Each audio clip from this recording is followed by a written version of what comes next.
Hello, everybody. This is the Like Bruddas Podcast, episode 37. My name is Kai Jones. He is Like Bruddas. No, I'm just kidding. It's the other way. My name's Like Bruddas. That's Kai Jones. It's WJG Sports, Like Bruddas Podcast, and we're here to give you a nice preview of the spring sports around the area for the 2020 season. You good, bro? What do you... All right, let's get it. Oh my goodness, really? All right. So you had to like the Draymond Green little, the shorted robot Draymond Green thing. All right, let's just go. Go. You got this. Yeah. So let's talk about baseball first. Some teams to kind of watch this season. Definitely keep it locked on North Johnston. You know, I think last year they had a really nice run. Of course, they had a little bit of a loss with a few seniors graduating, but I think they're going to be just as strong in the EPC 2A is going to be kind of interesting because, Farmville Central just beat Green Central, and I don't know how long that's been since that's happened. This had to be a pretty long time. Yeah, because, Green Central's always been great at baseball, and, of course, they are going through one of their kind of moments where, as a small community, where you're starting to kind of maybe lose that luster, it seems, because they're not even. I don't even think they had barely enough for a JV baseball team this year. Oh man. Yeah, which is just tough. I would also include, in terms of if we're starting with Eastern Carolina and Eastern Plains, I'll start with North Pitt. They're very well coached. Coach Ryan Meadows is going to have their team's going to have a good year. The Panthers, I think they had a pretty decent year last year. I think, do they play Green Central soon? Let's see. I don't know what it is, but North Pitt, they had a kid throw a no-hitter the other night in their win over Hertford County, I believe. They won 5-0, and they beat Aiden Grifton as well, and that's another good coach program. Coach Corey B. Skinner, they're going to have another good run at it in probably the toughest conference that I cover, the Eastern Carolina 2A for baseball and softball too, but we'll get to softball later. Right. But Corey's going through, he lost a good amount of seniors from last year's team, who was really, really talented. But they are poised to make another good run at it with the amount of talent they have coming in this year. And I think they have a chance to win a conference title. Washington, they have a new head coach. They have a new head coach, Lane Raper, but he's not new. Like, he's familiar to Washington. He was their basketball coach last year. Right. Of course, Coach Kevin Leggett, who I think very highly of, he stepped down. Right. But Washington, they had a tough start against Rose, but they were replacing a lot of really good arms from last year. But I wouldn't count a Washington team out. They're a very talented bunch. They're going to be very tough to beat. Let's see, North Lenore and South Lenore. We saw South Lenore's season opener against Princeton, and they came back from down 7-0 to win 14-12.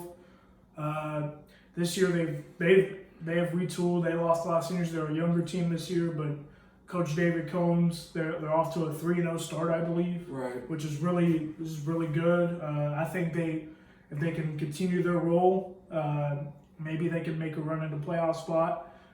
North Lenore, I have a lot of confidence in Coach Jackson Massey that they'll make the playoffs, of course, led with their pitcher Trevor Sears, who is always consistent for them. They did lose a lot of bats from last year, but of course they're going to have a good run at it in conference play, of course. Of course, the thing I noticed about South Lenore, looking at some of their game scores, man, they are allowing a lot of runs right now. Yes, they are. That is one thing that could be their Achilles heel is. But it looks like pitching, but they're going to be tough to beat. They've battled. Really, it looks like the ACC is kind of having a problem with pitching, which is not really normally. That is true. Aiden Grifton did lose to Pamlico County early in the season. It looks like really the only one team who's really been pretty average is North Lenore and West Craven, which of course West Craven's always going to be a tough team. Last year's conference came down to the last two games it came down to one game, pretty much. Yeah, some of these teams already have, look at Grifton. Kinston last night, they did win, first of all. 20-10, that is, oof. I mean, Junius as Junior Smith III, as Junior Smith III would say, some things happened, and it looks like a lot of things happened in that game. But 20-10, man. They did win their first season opener in 10 years though. That's pretty nice. That's one of those games where you're just like, as a reporter, you're just like, God, I wish it wouldn't be over. 20 runs, 10 runs, 30 runs total. Well, yeah. You prefer pitcher's duels or games that go quickly. Yeah.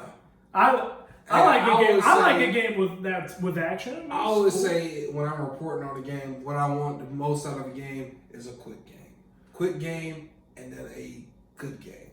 Yeah, a quick and good game, which 9 times that's hard to come by. That's why every game it's hard to do every game. That's why you gotta love the pitchers duels, man. I love the pitchers duels. You've been to some good games, good softball games early in the season too. Yeah, I'm a big softball fan. Really, if I had to pick a winner, I honestly don't know. I really don't. Like, it's going to be so wide open. Yeah. I mean, two-way is going to be interesting. Washington coming back. Really, I just, some teams they lost a lot. Yeah. Washington lost a lot. Yeah, Washington lost a lot. You look at Aiden Griffiths now. North Ord did. 2 losses. South Ord struggled, and even they lost a whole bunch of seniors. Yeah, North Ord took a loss early. I mean, South Ord, they were young last year. Hey.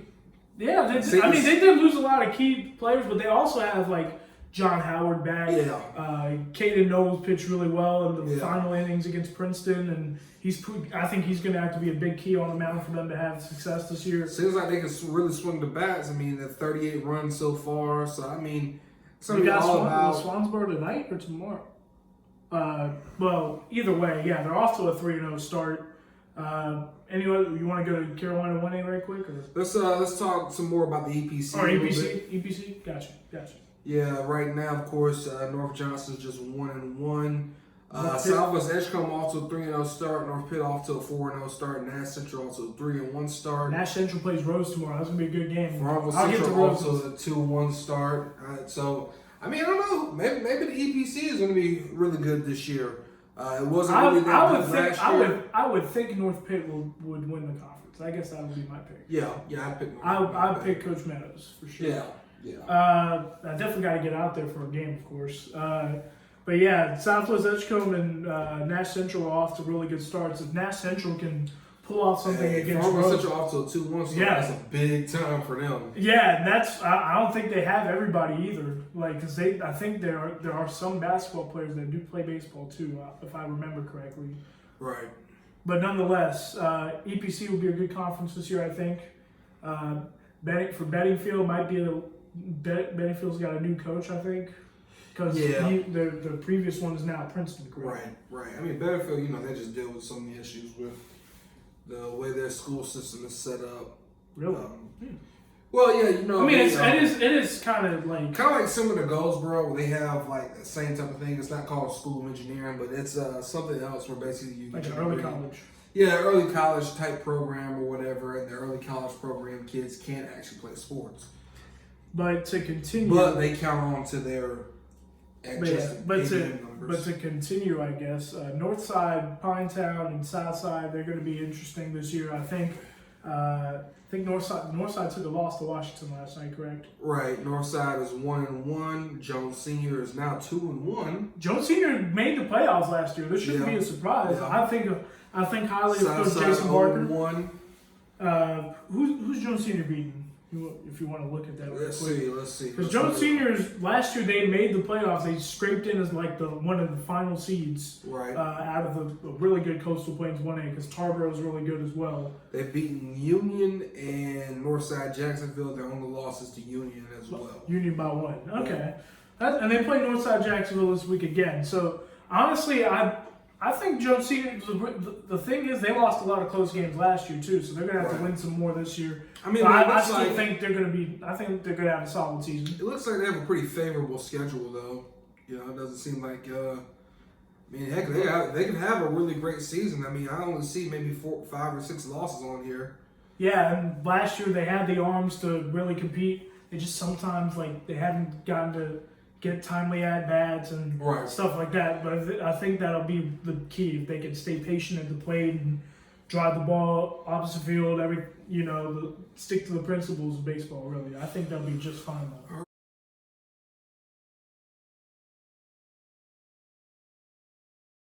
Right. Now let's talk a little bit more about. You got a call? Yeah, I actually got to answer. You're gonna answer this? Yeah, I gotta. You're gonna answer this on air? Yeah, carry the show. Carry the show? What do you mean? You're leaving me? Hold on for a second. Well. Hey, what's going on, Storms? It looks like I gotta carry the show.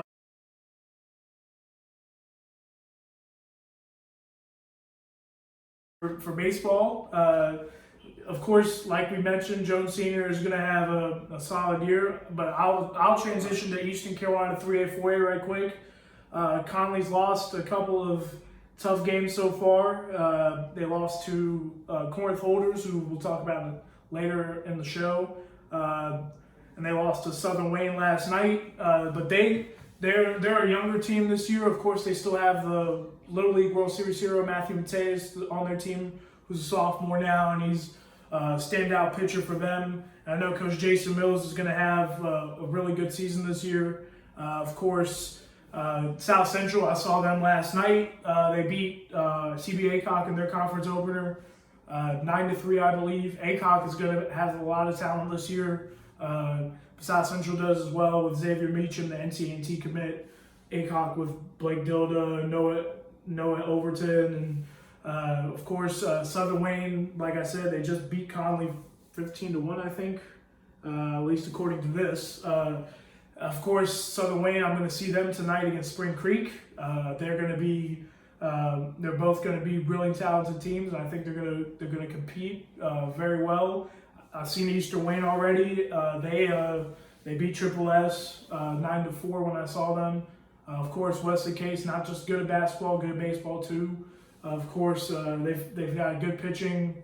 They've really got a well-rounded team that can really compete in conference play. Of course, Rose, they're a young team too, and they've got a lot of freshmen, sophomores, and a great coach in Coach Ronald Vincent, RV. He's really been the key to their success over the last several decades. He really empowers them to play at their best, and I think highly of the Rampants. I think they're going to have a good season this year, another good season. Of course, am I missing anybody from the ECC 3A, 4A? I don't think so. So I'm going to continue on. I guess we could talk about the Carolina 1A Conference. As I mentioned earlier, Princeton has a new head coach, and they lost to South Lenore early in the season after being up big, but they're gonna have an interesting season. I think they can right the ship. Obviously, early in the season, baseball, like, pitching's kind of behind a little bit. Really, a lot of offense comes out. But really, I think Princeton is going to do just fine. Rosewood's going to be the same way. They're going to have a good year. I know they might have struggled a little bit early against teams like I know they lost to Win Country Day earlier this week or last week, I think. But nonetheless, I do think that Win Country Day is going to have a good year as well, led by Coach Adam Pate for Post 11. I think that they're really talented pitching wise and batting wise. I think they're gonna contend for an NCISAA championship hopefully, and I think that's Corinth Holders, of course. Can't forget the defending 4A East Regional champs, the Pirates of Corinth Holders, led by a very talented front top of the lineup, from Ty Cummings to Landon Ginn to Matt Kelly, who pitched well for them when I saw them against D.H. Connolly earlier in the year. And of course, they've continued to win so far. They did lose one tough game to Fuquay Arena early in the year. But honestly, Corinth, I think that they're gonna have another good season maybe, and they're really determined to get back to regionals and states and win both. And they're a very confident bunch. For the Greater Neuse Rivers Conference, I've heard good things about South Johnston baseball. I think they've started off really well. I think they've scored a lot of runs in their first couple of games, and I think that they could be one of the kind of the top contenders, if you will, in the greater news. As I continue to search for more teams that I can see being really good. Of course, there's South Johnston, there's Clayton. I know Clayton's gonna have a decent season again this year. I think that they're very motivated to have a good year in a tough conference. South Johnston did lose to Rocky Mount 2-1 early. Clayton has struggled early, but I think they'll be able to right the ship. Smithfield Selma I saw against Eastern Wayne, like I said earlier. Of course, Triple S is 0-4 to start the year. Cleveland has won their first 2 games, so they're off to a solid start. West Johnston's 2-1, so is South Johnston. So it all makes for a really, really good Greater Neuse River Conference as Kai continues to take this phone call. But he kind of left me to be just one Brudda today, so it's all good. But obviously with softball, of course, Johnston County softball is going to be so good this year. Obviously, Princeton is going to be a contender in 1A, North Johnston in 2A, Cleveland in 3A, Cleveland and Clayton in 3A. Of course, let's see, Corinth Holders is going to have a good year as well. Really, like South Johnston too. I mean, there's like 5 really good teams in JoCo, and even the rest of the teams that I didn't mention, like West Johnston's going to be very good. Smithfield Selma they're going to compete hard. So this JoCo softball is going to be good. Pitt County as well is going to be another really good season of softball. Aiden Grifton, Farmville Central, both teams. Of course, Farmville's got players coming from basketball too. So we'll see how they look when they're at full strength.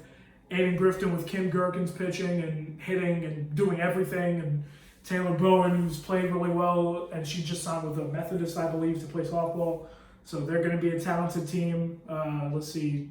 Obviously, the head honcho of softball is D.H. Conley. They did lose a lot of seniors from last year's team that went to regionals. Of course, they continuously produce, and I think Coach Deans and the Vikings are going to have yet another good season. South Central as well. They've replaced a good lineup from last year, but they have enough pitching to really compete in the conference. I saw them against ACOC come back from down 8 runs to win. ACOC will be tough to beat as well. They've got a lot of good bats. Lacey Best hit a home run. Marie Kidd hit a home run. Well, hopefully she's all right from what happened yesterday. I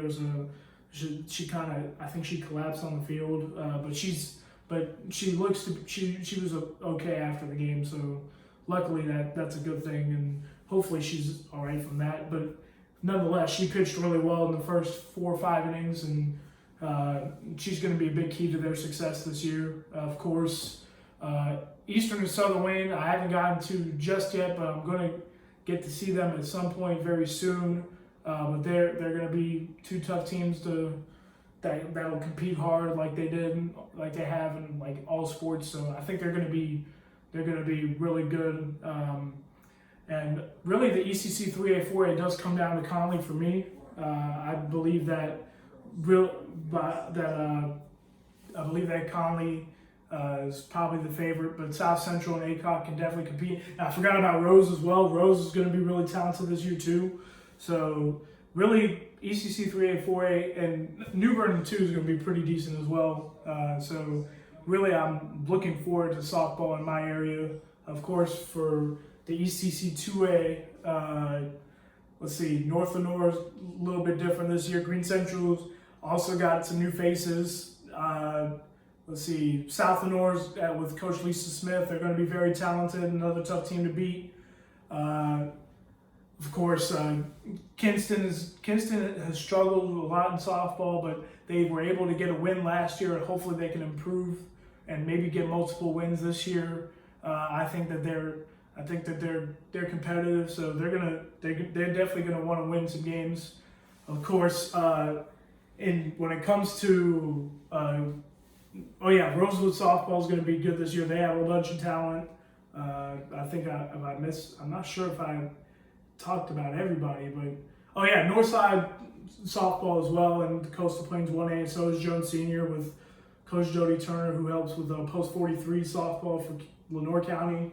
I think very highly of him. He's replacing some good arms, but he had a young team last year, so I think he'll be able to compete this year. Goldsboro, of course, for both baseball and softball. I saw Goldsboro against News Charter. News Charter pitched really well against Goldsboro, but Goldsboro had some timely hits, and they're going to be a tough out again. Softball coming off a historic season with Coach TJ Lancaster leading the team, and they are definitely going to be another excellent bunch. I think they have a good chance to make it back to the playoffs in the East Central 2A. I think that they've got experience now with what they have to do to reach the postseason. So now it's all about trying to get back there again.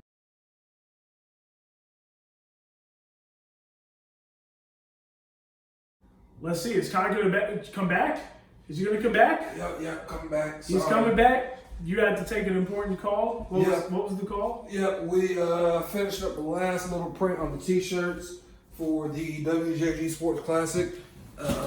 Sorry I had to leave you there, but how did I do? When I was here, it seemed like you was carrying the show, man. You put I tried. the team on the bat like Greg Jennings. Well, you got back in time, so we could talk a little bit about girls soccer before we get to your stuff. Yeah. Of course, in your area, Clayton girls soccer is going to be probably one of the best teams. Right. They're going to be ridiculous. I also forgot to mention. I did talk about them for softball. They're playing Conley tomorrow, I think. But yeah, Clayton soccer. They're 3-2-1 to start, but they've played some really good teams early. Right. They're not going to play a team that's probably going to be less than a playoff team. Coach Mott coaches a tough schedule, so he puts a tough schedule for a reason, so they can be ready for the playoffs. Right. I remember seeing them last year beat Conley on their field in the third or fourth round. So yeah, see, they're not going to come pretty much east of Johnston County this year because when you look at it for soccer playoffs, the big thing that you want to do is you want to schedule enough good teams so that when the playoffs start, your team is ready to play playoff level teams. And a lot of times in the East, even though teams do make the playoffs, they're not exactly championship level teams. Yes, I think that a lot of low seeds win in the playoffs. I remember East Duplin last year getting a 27 seed and getting to like the third or fourth round, something like that. It's really when it comes to Rosewood the same way with their boys team. So of course soccer in the East is weird. It's very weird. Like in a certain part of the East, it's weird. If it's like towards the beach, soccer's fine. Yeah. Like triangle, soccer's fine. Yeah. But like East 95 corridor is pretty, Yeah. It's true, but there are teams that win. Like Farmville Central's girls team had a historic first year. Right. A lot of times what you get, I think, is you get a lot of kind of girls coming out there with raw skill and raw athleticism and raw skill, and not being as fundamentally sound. Just because soccer is kind of more of a religion in the West.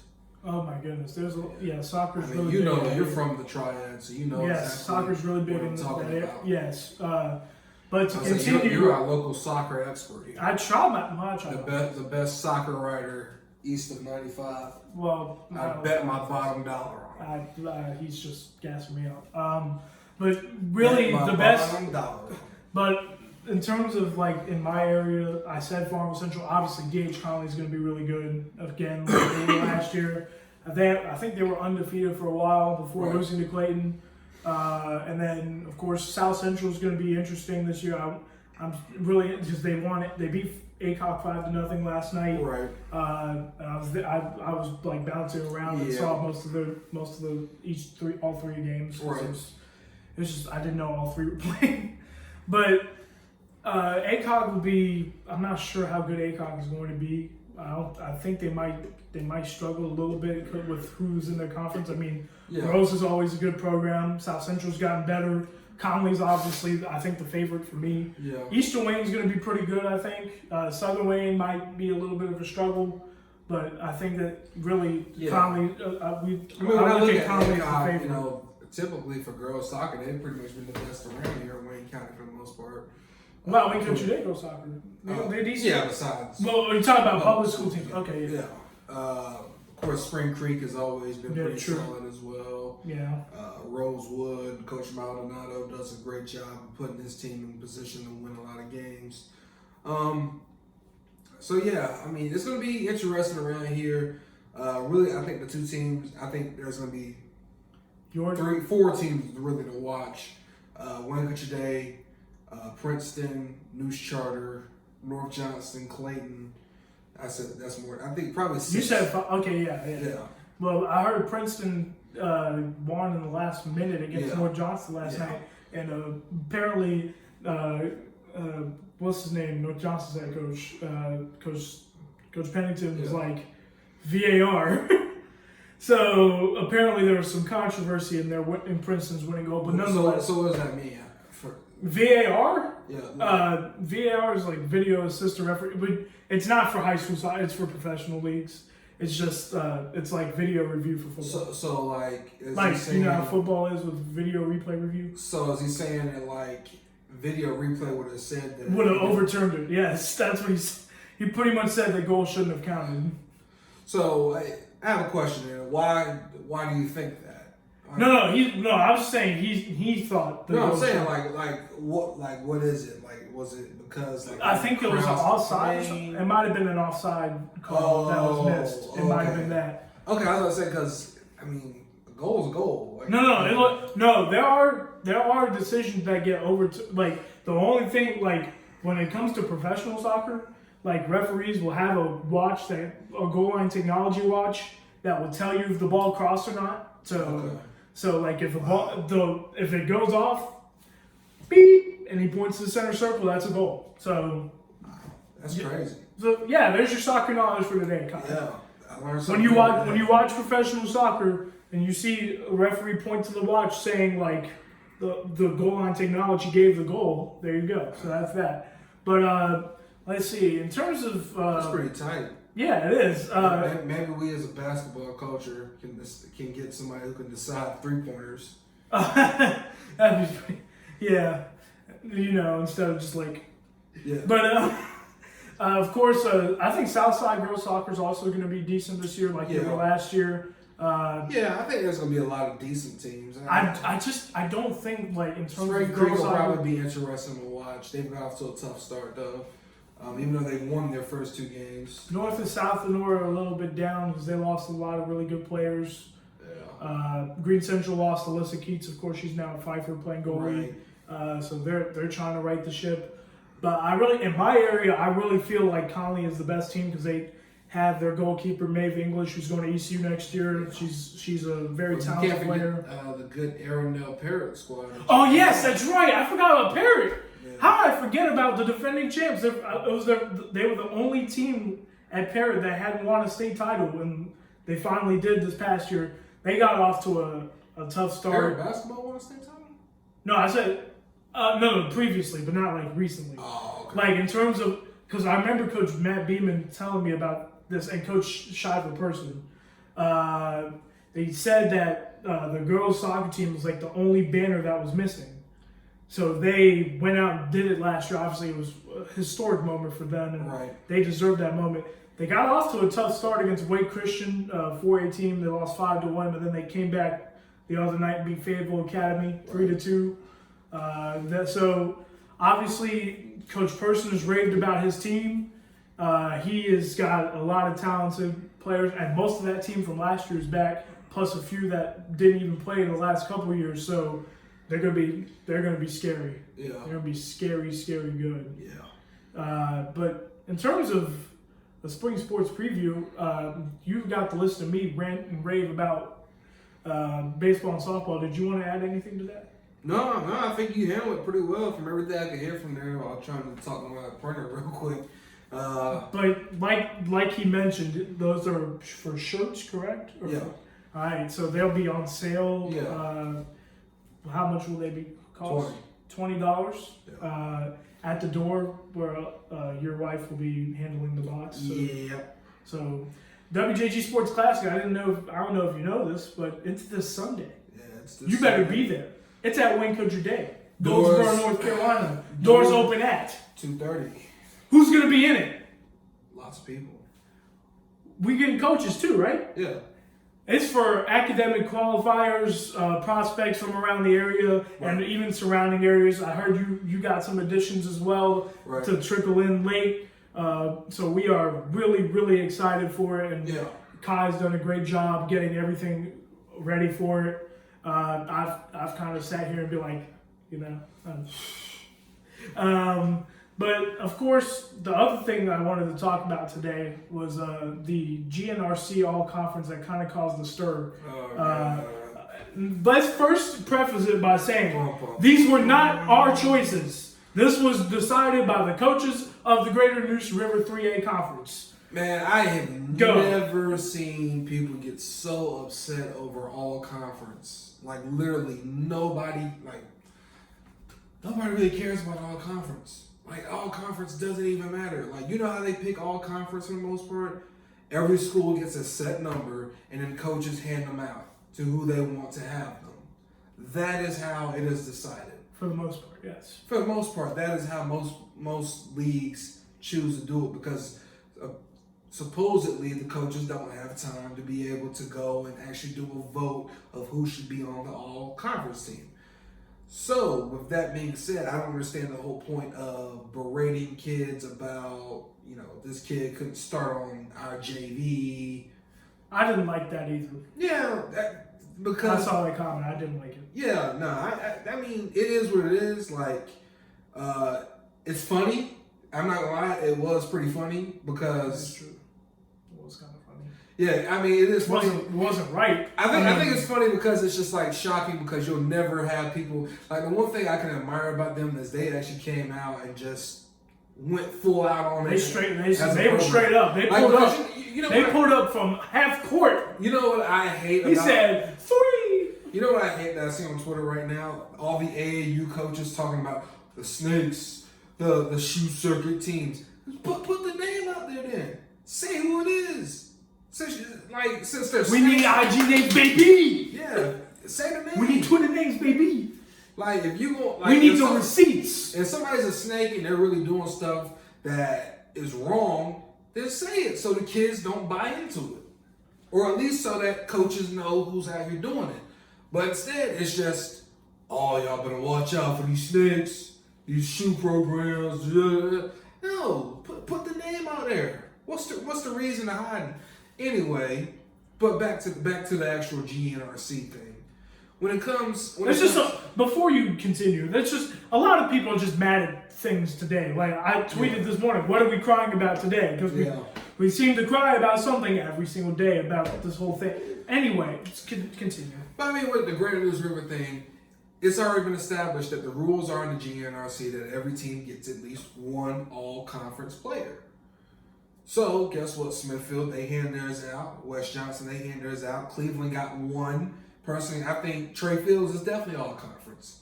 He should have definitely been on all-conference, but there's no reason to pout about Trey Fields not getting all-conference because Trey Fields is going to be with Garner Road this summer. He's going to work his tail off. He's going to show how much he's run as a player. And he's going to have a nice, successful rest of his high school career. The recruiting process will pick up. Right. I think he has a chance to be probably the conference player of the year next year. But anyway, Walter Gafar gets it from Cleveland. I mean, it's not like Walt didn't deserve it. He was a leading scorer, wasn't he? Yeah. So, I mean, Eastwood gets there 2. Yeah, sure. South Johnson and Clayton get 3. And you hand them who you want to give them to. So, I mean... People felt there were bias involved and this and that and whatever, I just... For one thing, from what I've been told, the people who are being fingerprinted as the people who did something wrong weren't even the people who did it. Exactly. From what I've been told. Now, the thing about it is they also are just like, it's not really we don't really care. But, I mean, public opinion is just like, oh... But people don't really know. Yeah, everyone was just, Yeah, I mean, because Clayton can put it out there. Just settle it in a steel cage match, okay? That's it. That's all I'll say. Because if Clayton really wants to change it, then take this chair. You take a what they chair need to match. do, what they need to do is at the next conference meeting at the beginning of the season next year, change it to where there's actually a vote. But the problem is there's not enough coaches who actually want to take the time to go and vote for an all-conference team. And if here's you the thing: that your team deserves 7 or 8, whatever it is, all-conference players, then you got to change the process so that you can actually do that. That's not feasible at this current point. I would like to repeat, these were not our choices. Just to make sure it's said, it was the Greater News Conference's choices. I just posted it to the page. Okay? And then also too, when you look at the Greater News Rivers Conference Coach of the Year, you made a point about Coach Massagill, who I think is pretty valid. South Johnson has 60% of the talent that Clayton has on their roster. I don't think South Johnson's roster is as bad as people are making it, where it's like one player and then 11 guys who are just they have good players too. I think Jeremiah McLean can play at the college level. Absolutely. I think Thomas Dees can play at the college level. He'll be in the Classic this weekend. Yep. Colby Norris, he's a really good basketball player. And then Dylan Bates, he's also a really good basketball player. They have some solid players, and some of them might not be college level players, but they have guys who can play, and they're athletic and they're smart, and they bought in. And Brody, that's what Brody did. He gave them the bought in to the system. And I think that they probably had the second best defense and second best offense in the entire conference. They proved that they were the second best team in the conference. Despite having, I'd say, when it comes to East Wake, I'd say probably they had maybe 80% of the talent in East Wake.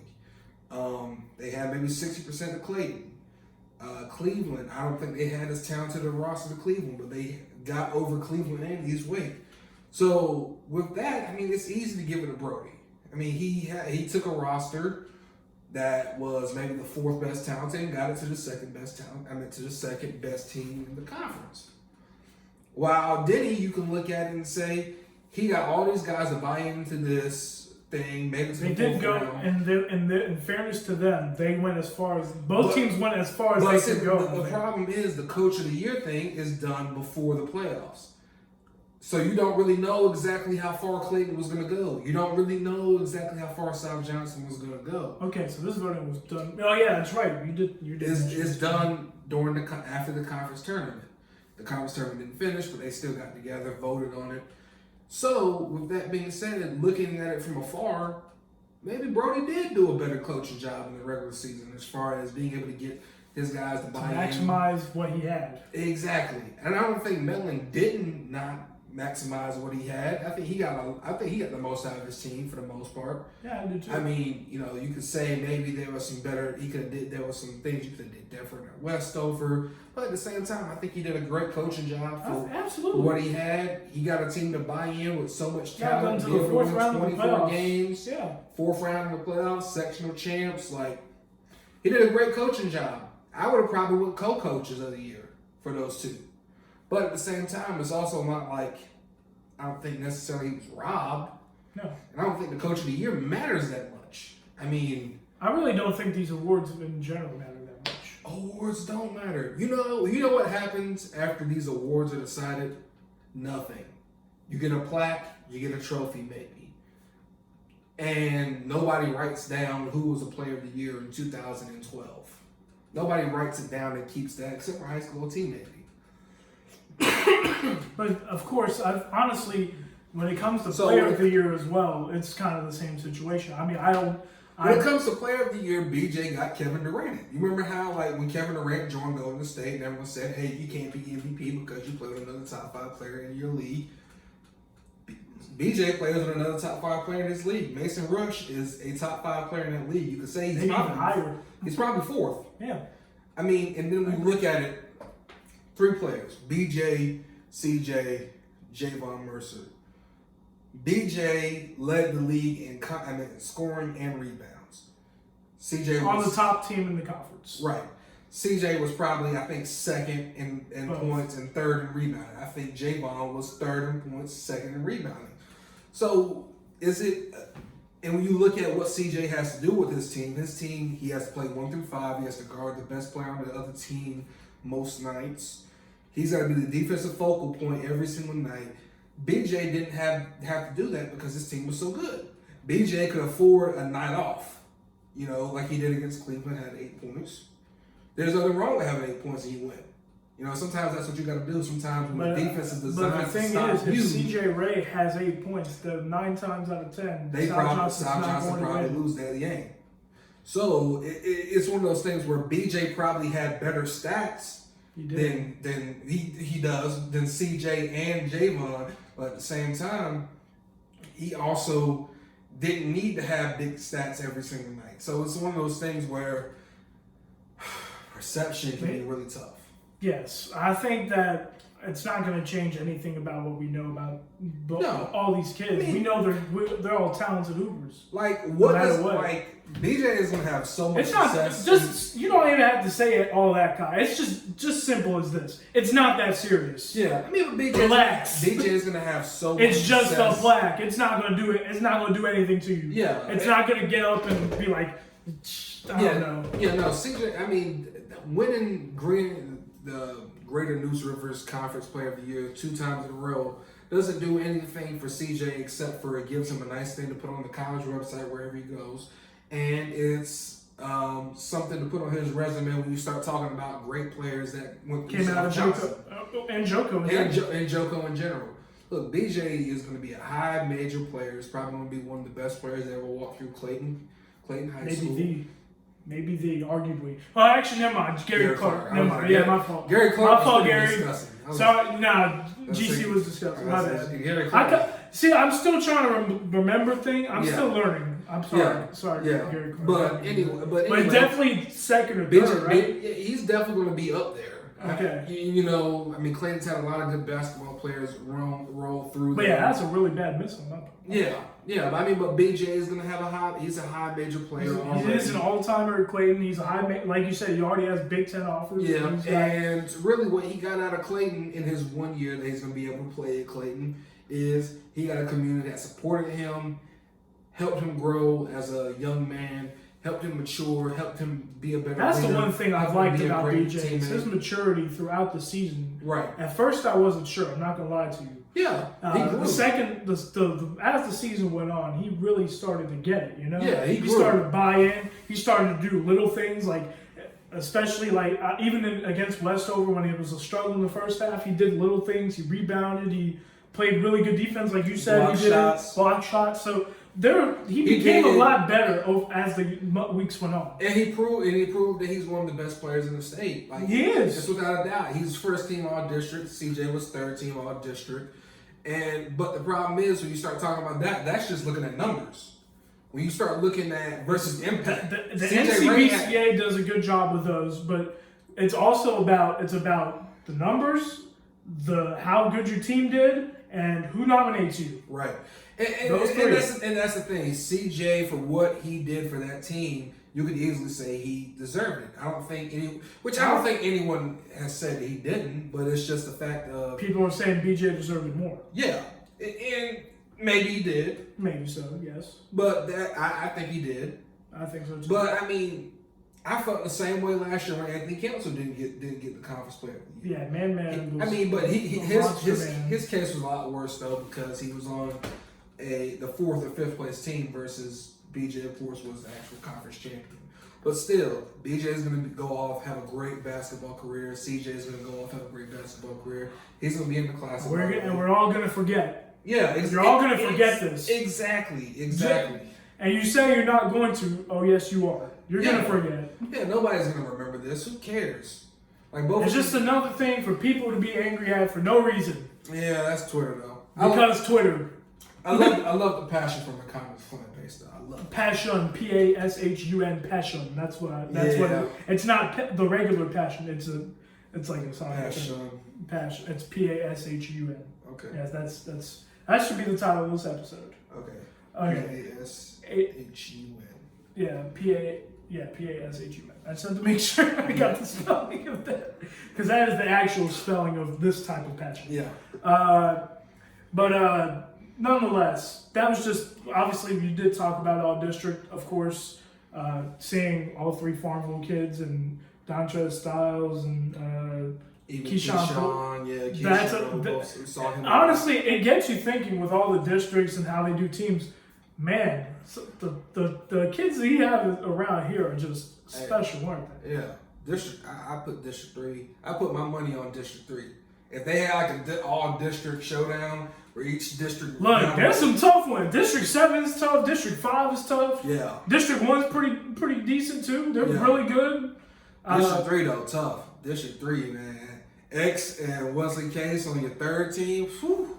That's you got tough. Devin Brown too. You Devin got Brown on your 2nd team. the 3 Farmville kids. South was Keyshawn, Dontrez, Isaac Parsons. Who scored? Man, who was scoring on that 5 with Larry Williford leading that 5? No. Who's scoring? No, that's the answer. No. You put them in a 3-2 defense with Trez and Keyshawn playing the. Isn't it fun to think about that stuff though? Dog, man. It's fun where you could just like go through and be like. But with those 3 guards, oh God. Hey, we going 5 out, and whoever got the best matchup. Whoever can score on it. Well, and a team that can defend him, District 5's team would defend him. I think that's the only team really. I think that's really the only team I think that's. See, but the problem for District 5 would be you got Will Felton out there. Can Will Felton go on the wing? Yes, he can. He's the last post superhero. He can do it. He is. But Will Felton versus Trez, that's tough. We know Will Felton is your favorite player. Though. Oh yeah. Yes. Yeah. Shout out Will Felton, all District 5 first team. My dude. The last post superhero. You got a nickname for Teal, Wright, and Smith. You got the Blue Eyes Ultimate Dragon. Yes, sir. What you got for some of the other ones? You got any other ones? You got Will Felton, of course. Anybody else? Did you think of? Not really, man. Because there's I really think it would be cool giving. I mean, obviously people call Dontrez Trez, but I think everybody knows that. Yeah, that's not really a nickname. But yeah, that's why. Yeah, that's you're right. Facts. But it would be it's cool like how people call Aaron Rodgers A-Rod. That's not a nickname. I mean, Alex Rodriguez is A-Rod. I mean, yeah. I mean, but of course we call CJ Ray the president. Oh yes, of course, El Presidente. That's right. That's a great nickname too. Yeah. But nonetheless, we got through this in 45 minutes? Yeah, something like that, man. Because I wasn't talking so much. You got to lead the episode. So I had to carry the show because he was literally he had to take that call. Yeah, Greg my man was if I missed anybody, my bad. Greg Jennings, he put the team on his back. But once again, for what was it called? Oh yeah, just once again, where is the WJG Sports Classic? It's gonna be a Wayne Country Day. Doors open at 2:30. Parking is $10. Parking is $10. Please do not act the fool when we ask for the $10 for parking. $10 parking. $10 parking. $10 parking. Free admission though. So free admission. If you are subscribed to WJG Sports, there will be 2 tickets at the door that you can put into a raffle that we are going to be giving away $50 for people who are subscribed. All you have to do is subscribe. You get 2 tickets at the door, sign your name, and then you could win free cash. You just got to show that you're subscribed at the door. Yeah. So. But of course, we got some great events for you. We got shootout, 3-point shootout. We got skills challenge, dunk contest. Right. Girls and boys. Putting out the rosters tomorrow. Officially, each team we'll be letting you know. We got some late additions who are trying to come in at the last moment. So we're gonna see what happens. We're gonna have, of course, already a big addition is BJ Freeman. This is going to be some of the best players from around this area coming together to showcase their talents in front of college coaches. This isn't, a game where people are going to be basket hanging and cherry picking. We coming to compete. If you ain't competing, you're not getting on the floor. You got to go sit down because it's either compete or you don't eat. Compete or you don't eat. I might have to use that. Hey, compete or you don't eat. Somebody. Maybe that could be the title. Some AAU team is definitely going to use that. Some AAU team is definitely using that as their slogan. Compete or you don't eat. Compete or you don't eat on 3. Compete or you don't eat on 3. 1, 2, 3. Compete or you don't eat. I'm sorry. I don't know why it caught me so off guard. But yeah, it was a good day for me. I did a spot on Pirate Radio with go check my the sports out. bar with Clip Brock. Yeah, go check my man's shout out. out to Clip Brock. Go check my Pirate Radio. man's out. 92.7 FM. There will be an encore presentation at 6 if you missed it today. I hope you guys listen. I think I talked a little bit about just regionals and Benjis and some standout players from Pitt County and stuff. Of course, if you missed us talking about regionals and our championship picks, you can always go to our last episode where we did tell you who we thought was going to win each state championship game. Yeah, so if you picked any of my picks, then I'm sorry, you're probably going to be wrong. So I'm sure I'm going to be wrong. So nonetheless, because I lack confidence in myself. Oh God. Okay, all right, but let's anyway, stop before we get into a nice little before I therapy session here with Like. Oh my goodness, it would take another hour. We have to God. get. What game are you going to? Tell them where you're going. I think I'm going to North Johnson, Clayton softball. So. Yes, sir. I'm going to Spring Creek and Southern Wayne baseball. So All that right. should be fun. Yeah. This is Kai Jones. Yeah. I am Like Obibi at Striking Nation 24 _ at MMJ Kai Jones. Right. WJG Sports Uh-huh.